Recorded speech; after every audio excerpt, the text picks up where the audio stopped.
shops. Yeah. Oh, okay. Yeah. Oh, yeah. Here they I thought I was real good.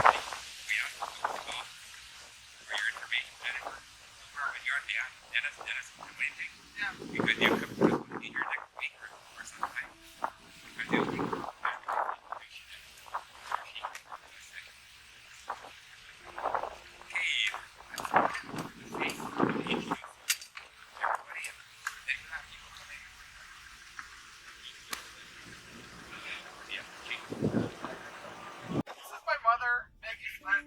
She's originally from the Yukon, but she's lived here for well over 50 years. Yeah. And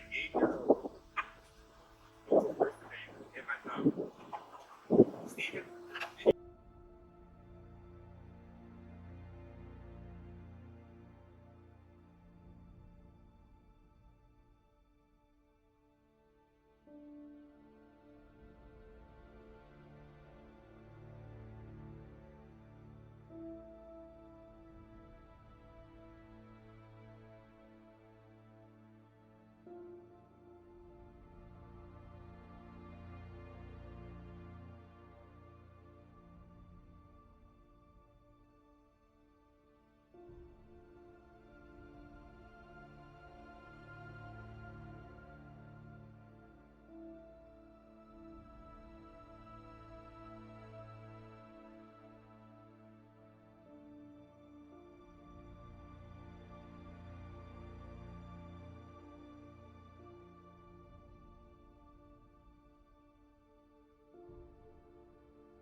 Yep, exactly where it is, the very last one.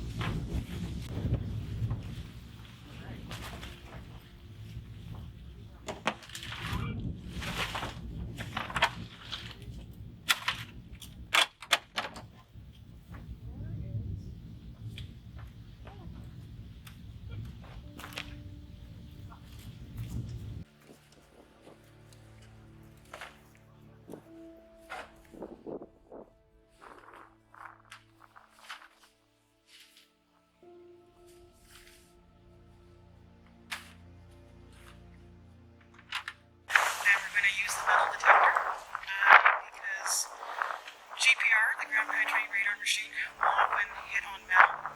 So if there's a lot of metal and ground contamination from construction materials or building or garbage debris, it'll interfere with the mission. So what we're going to do is just see how much potential interference is going to be in this section. So we'll just systematically walk and sweep it, and I'll chase behind Jennifer. Yeah. Okay. Now this on the screen here, it has some line so it tells you what you're getting. Yeah. And this thing has a depth of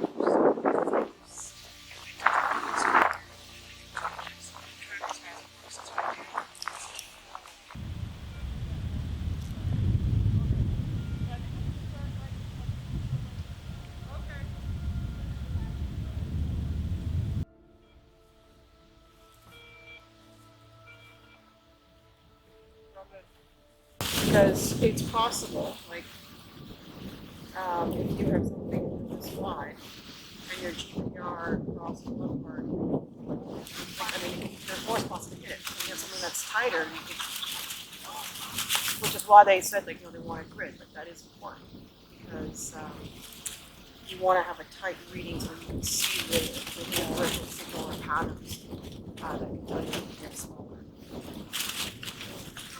The ground's great, but you have it.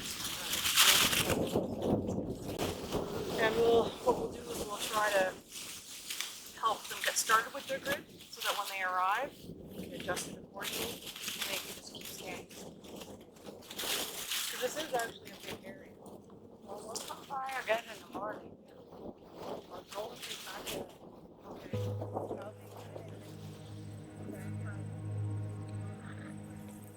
Oh, I know. Yeah. Okay. We've been before. Yeah. Yeah.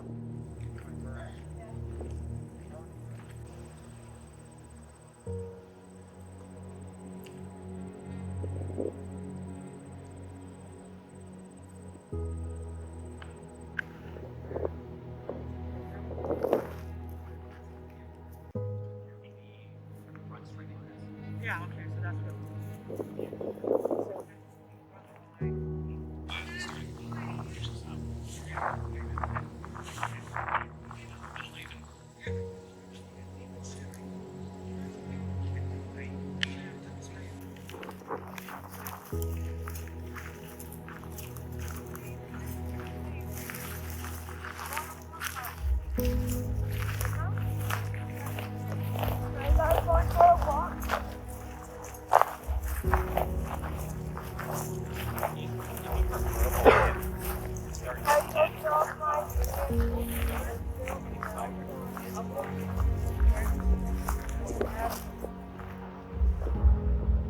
So, when I get started.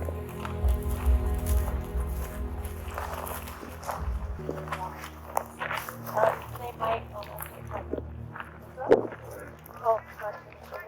Oh, yeah, you got it.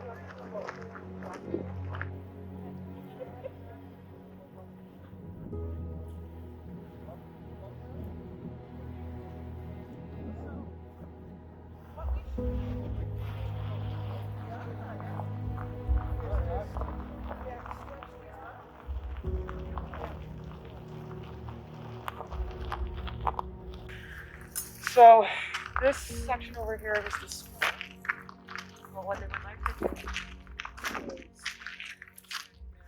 develop that into volleyball courts.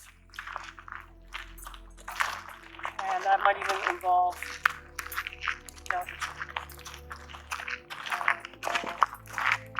wanting to develop hockey courts all the way down and develop baseball.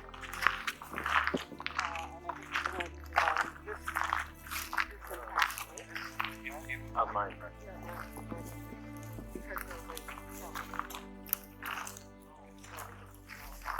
They wanted to create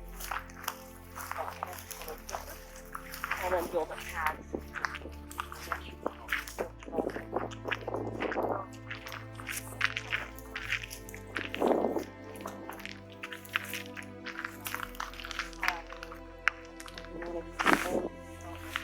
How long is that going to take? Are there some anomalies or points of interest in there that we need to be concerned about? We'll have discussions about whether they'll come up with a developmental footprint first, or if they will build the footprint off of what is found in the scans. So that They delayed it till next year. Yeah. And it's waiting to see what scans are. Said something like you'll be back to as well on the 16th or 17th of September. Is that? I'm uncertain of that because I'm in Delmas next weekend, Larange the weekend thereafter. We're hopping.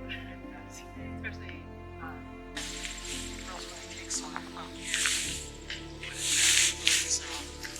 So I think it would just be easiest from this grid anyways. We'll start here by the road and walk that way, and we're in survey just to get them parallel, or probably, and then we'll just do bidirectional scans, and wherever it cuts off by the grass up there, we can just do that as a separate grid with a separate finish line. I think that's where we go.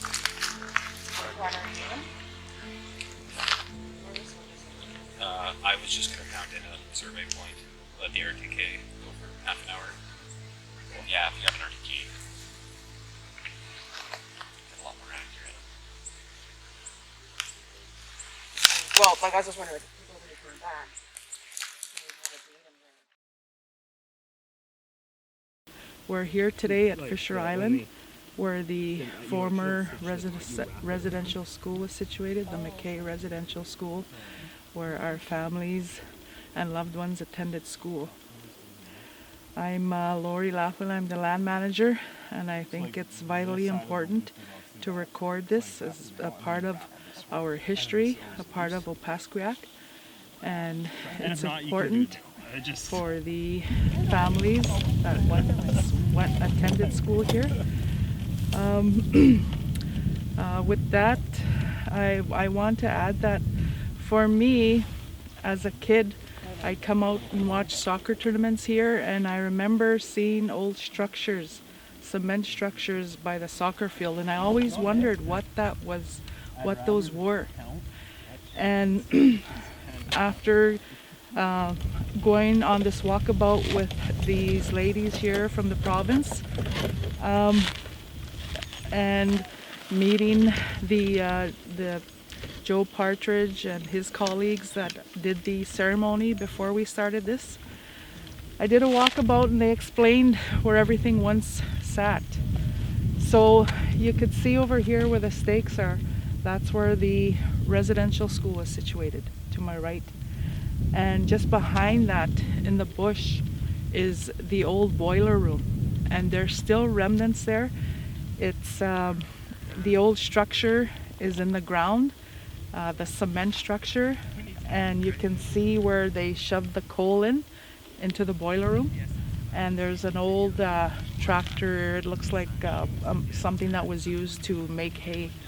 Have you seen their raft? And when you walk this way to where the trees are, that in the pictures, and you can also see where I mentioned earlier the old structures that I seen as a kid. That's where the old church, the missionary, once stood. And I'm also aware that there's an opening this way where it looks like it might have been a road coming in from that side. So, and what we have here too are staff from SMC Lavalin. They're doing what's called ground penetrating radar that will, I guess, provide us evidence for us if anything is found. So, and the other thing I forgot to add was on this side, next door to the right of the school, is where the barn sat. And back in those days, and the picture shows it as well, is what we need to do for our loved ones, to know our families that we have not forgotten you, and to give proper burials for our families as well. He crashed his plane 2 years So it is a part of our history, and it's important to document. Had to buy a new one. At this time, I want to introduce the ladies here. They're with the province of Manitoba. They're with the archaeological department. So with that, I'll let them explain who they are and what the work it is that they're doing. Thank you. Hi there, my name is Myra Sitchin. I'm with Manitoba Indigenous and Northern Relations. Very honored to be here. We're invited by Oneganu and Opaskwayak to come and support Opaskwayak Cree Nation as they begin their searches to find the missing children with residential schools. And so both of us were invited because we have quite a bit of experience in terms of in forensic anthropology as well as archaeology and working with Indigenous communities and helping to find the children. And we're here just as a means of support as Opaskwayak Cree Nation starts their search. October 29th. My name is Siyoko Tsukamoto. I'm a senior impact assessment archaeologist with Manitoba Sport Culture and Heritage. Like, yeah, your itinerary's changed. My department It's like the supports 29th. IRNR with their Indigenous reconciliation work with the residential schools. My department specializes in the management of heritage resources, which include archaeological sites, historic buildings, and we work closely with communities and land managers and developers when they are developing and preparing their lands for future development, as well as to help them manage heritage resources that may be in the area. And in this case, the residential school that was established between 1914 and 1933 is considered a historic site. So we work with the communities to help them plan search strategies and mapping studies and developing some maps and basically helping to set up what a search would actually be. So when we were here last time, we helped set up some grids before SNC Lavallee came in and kind of worked with Dr. Alex Wilson and Edwin Jubb in terms of what areas they would like to prioritize to search, because you can see the grounds are very well, it's very wide and expansive in terms of where all the buildings were, and where do you begin to search? a 20-acre property Exactly. that has no remnants of any buildings here. And so this is one of the areas that they had identified as to where they'd like to begin the search with the ground penetrating radar technology. That one's like toast. So like that was me.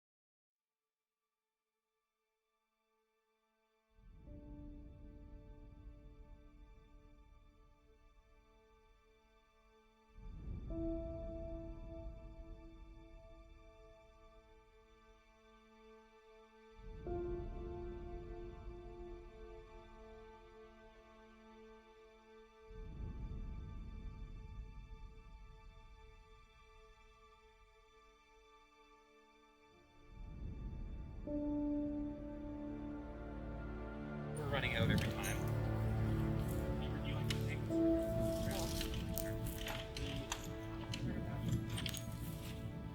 Not even yolking for this It's cheaper to throw it away than to have green. So yes, do have.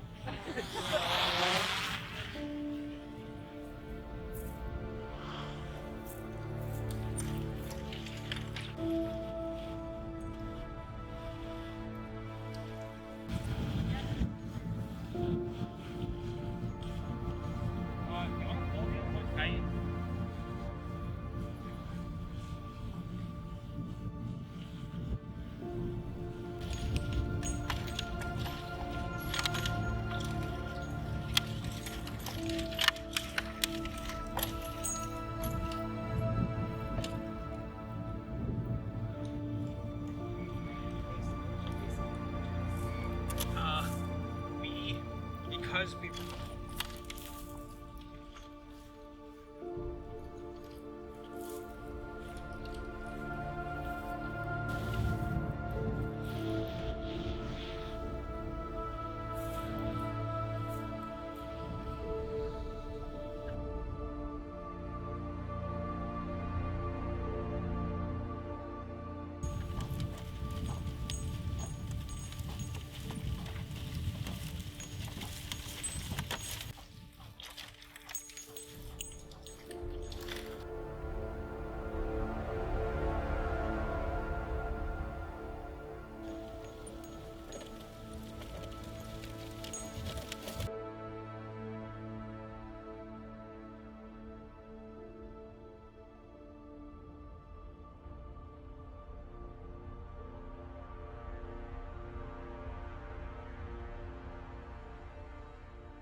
So we're using a 400, so best case scenario we'll go up to 4 meters.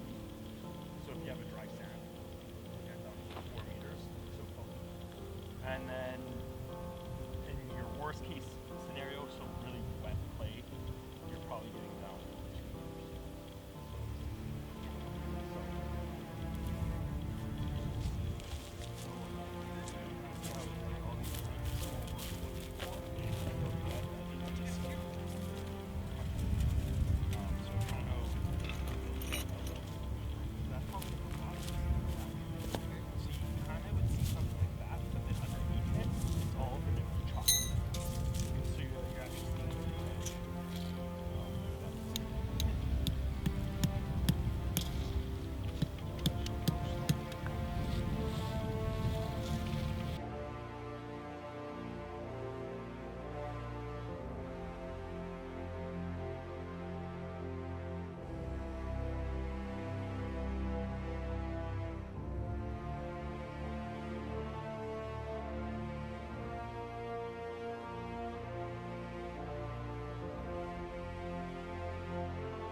Hey Sharon, hi, this is Stephen Bignell calling you. Shireen, yes.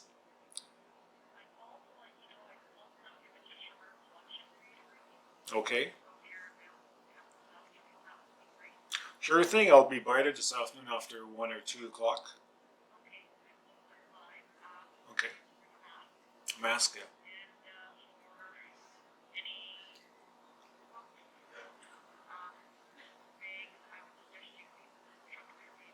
Okay.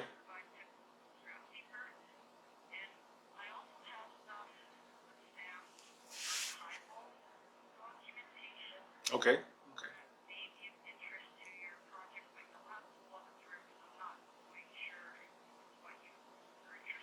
Okay, I'll take a look at them. Yeah.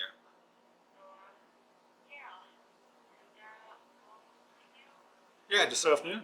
Well, thank you for your help and your research there. I'll see you this afternoon.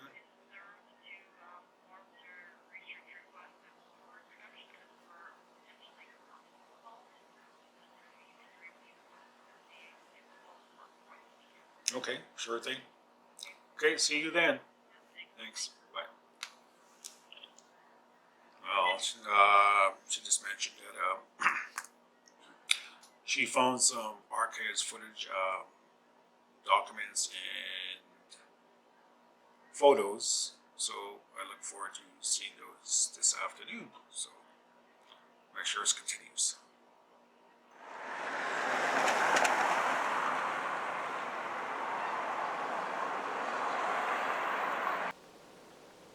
I just talked to one of the workers there at the Sam Waller Museum, and I'm there to go look at some photos of and see what the outcome is going to be today. There are some photos in there that she mentioned over the phone that probably never been seen before, so I am going to go check this out here today, so see what happens. Read the terms on the back and what's the fees if we need anything reproduced. This is just scrap paper I brought down in a pencil. There's some nitro gloves, they're large. I don't know if they'll fit your hands. But, and then this is some of our archival records. So these are from Sam Waller, so some of his correspondence during a certain period of time and some of his nature notes in the different communities he taught in. And one of them's Dave Kenny. It is in his handwriting, so there's another one here. I can see the clothes up here.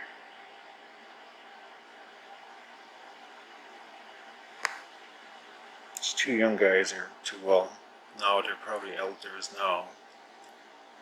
And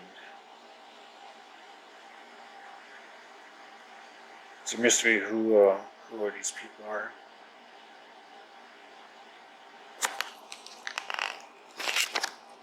It says here, two youngs of the Pa Indian Day School, dated 1944. That's something. Okay, this is another old photo here. I don't know who these young people at that time, who they are. You can see right in the back there is a church. Looks like, I believe, and looks like the riverbank. Saskatchewan River, I believe. I don't recognize the church there right now. So hopefully somebody could shed some light into it. And there's nothing in the back. It says dated 1946.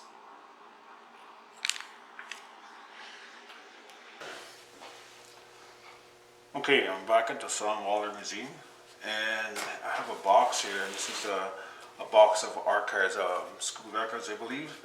So I'm gonna wear safety gloves due to the how old documents are, so that way they are preserved. So there it goes. Alrighty, where to begin here? Here we go.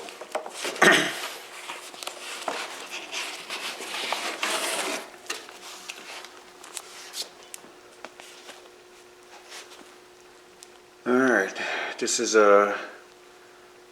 Natural Notes, Brigaded and the Paul Reserve, 1939 to 1950. I found on page 4 of his Sam Waller's journals, and I'll quote his writing here. Regarding the McKay School, there is little likelihood that it will ever be rebuilt. One intelligent Indian almost took away my breath once I have asked him about the school. He himself is a graduate of its earlier days. He had spent 10 years in it. He is now a father and has a son in Elkhorn by the name of Laughlin. He says when the school was first built, it was a good school. But in the latter days, to quote by his own words, the boys were down in the paw all the time doing things that many grown-up people do instead of being in school. I did not think an Indian had the penetrating wisdom of certain liberties to the younger generation. Another thing the people won't stand for is an Xmas tree at night. It has to be in the afternoon, for the people won't allow their children out at night time. Only yesterday, the chief came around and asked what time I intended to having the tree put up. And he said, be sure to have it in the afternoon. That is the best time. There's also another entry here. It's only a couple of sentences.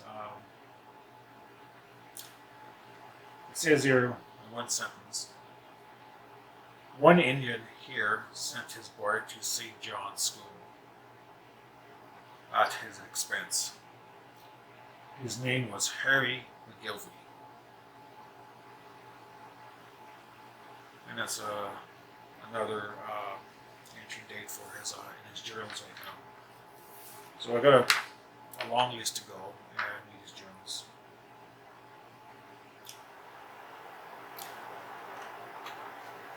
Okay, I found some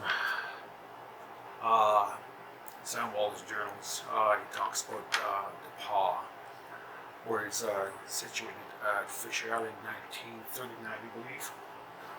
This is one of his journals that have been typed. You can see the paper is very old and faded. I'll read one of his journals here. He talks about the school where he was going to be stationed at Fisher Island. You see it, he says, and quote, "My school is situated on the main road leading into the park, which is 4 miles away. I am on high ground, and this exact location is considered by many as one of the beauty spots of the district.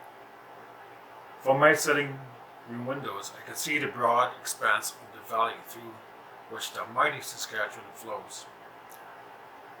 And in the distance, on the horizon, I see the Paw Mountain. And from my school windows, I can look down upon the ruins of the former McKay boarding school, where I was, and see the barns and stone church still standing."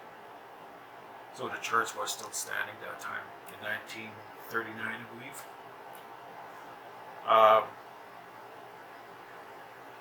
2 or 3 Indian families have made the outbuilding, including the pig pen, into dwelling houses. But the cement walls and foundation of the school and hospital, with its conglomeration of twisted bed frames, iron boilers, and bathtubs, are still there. The house in which Reverend Fraser lived was moved boldly into the paw, and now is a nice residence for the agent's clerk. So, it starts here in a small paragraph where he describes Fisher Island and where the school was located as well. So this is a piece of history here.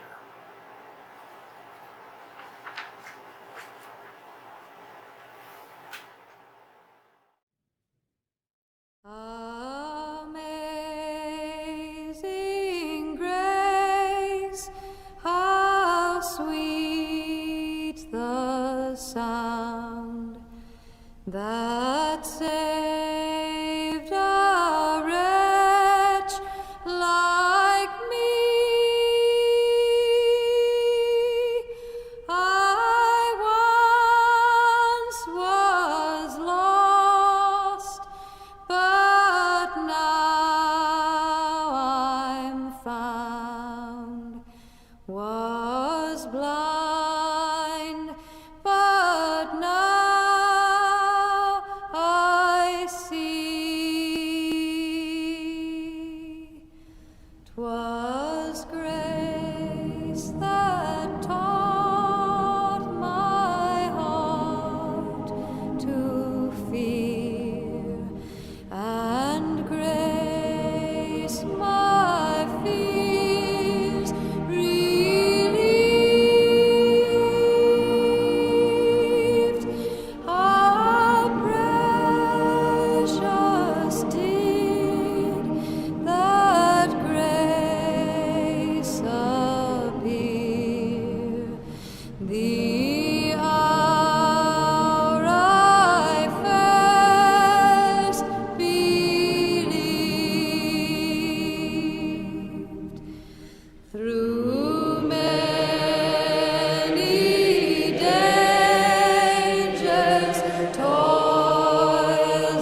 foundation, eh? This tree is.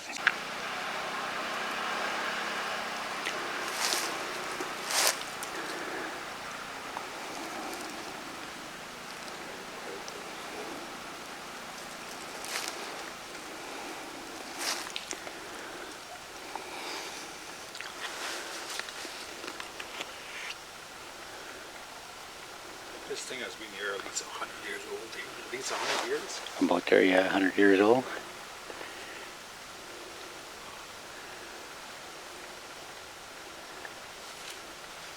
And all this time, it was here and we didn't even know. What's that? This was here and we didn't even know.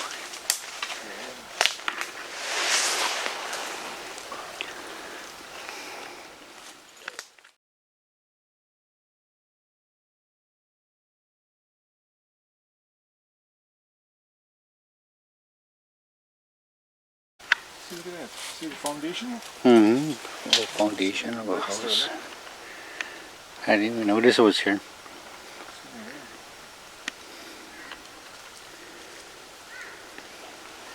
This old boiler right there. See it?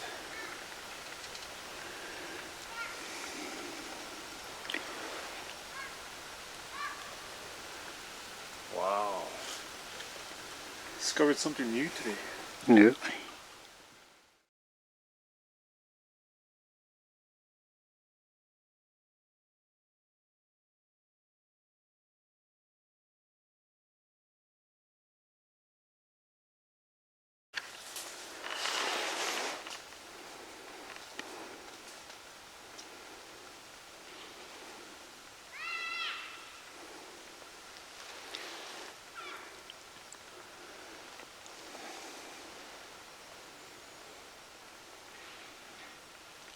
You hear those coyotes? Yeah, Coming from this side, yeah? that side.